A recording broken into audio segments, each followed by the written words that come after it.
Uniform civil code सबसे ज्यादा चर्चा में है। इसकी चर्चा यूनाइटेड नेशन तक हुई। इस यूनिफॉर्म सिविल कोड को पहली बार लागू करने का श्रेय आपको जाता है, आपका राज्य है।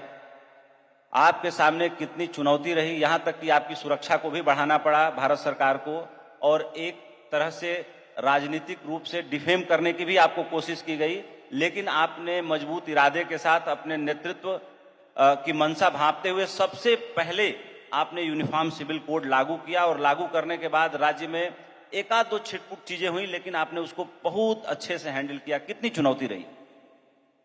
बहुत बहुत धन्यवाद उपेंद्र जी। पहले तो आपने मुझे यहाँ बुलाया और अपनी बात रखने के लिए समय भी दिया। मैं पूरे चैनल का, आपका, सभी आए हुए अतिथियों का, सबका मैं अपनी ओर से स्वागत करता हूँ।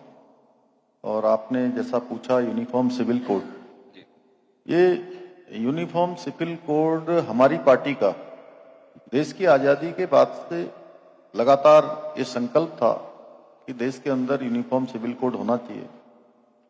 और भारत के संविधान में अनुच्छेद 44 में इसका प्रावधान किया गया है। जब संविधान बनाने वाले बाबा साहब भीमराव अंबेडकर समेत सभी लोग संविधान का निर्माण कर रहे थे, तो उस समय भी जो है ये प्रावधान किया गया था कि राज्य इसको अपने यहाँ लागू कर सकते हैं।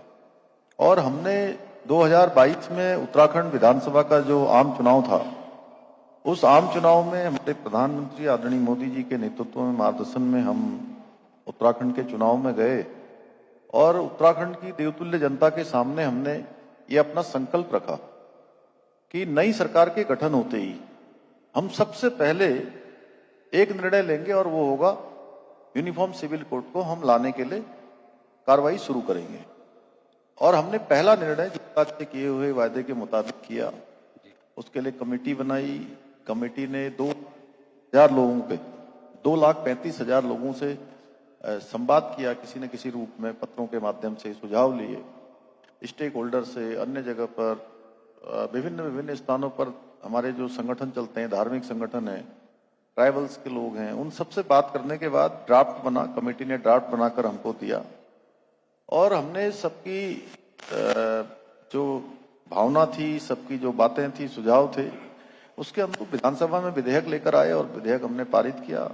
माननीय राष्ट्रपति महोदय को भेजा। राष्ट्रपति महोदय ने भी उसमें हमको अनुमोदन दिया जी, अनुमोदन दे दिया।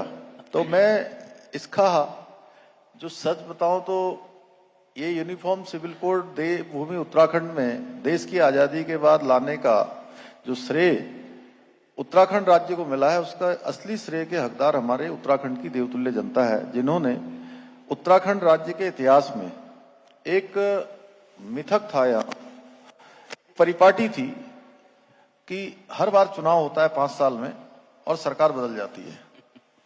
क्योंकि राज्य स्थापना के 22वें साल में चुनाव हो रहा था जी। इससे पहले 4 चुनाव हो चुके थे, तो हर चुनाव में सरकार बदल गई। जो वर्तमान सरकार होती थी वो कंटिन्यू नहीं कर पाती थी।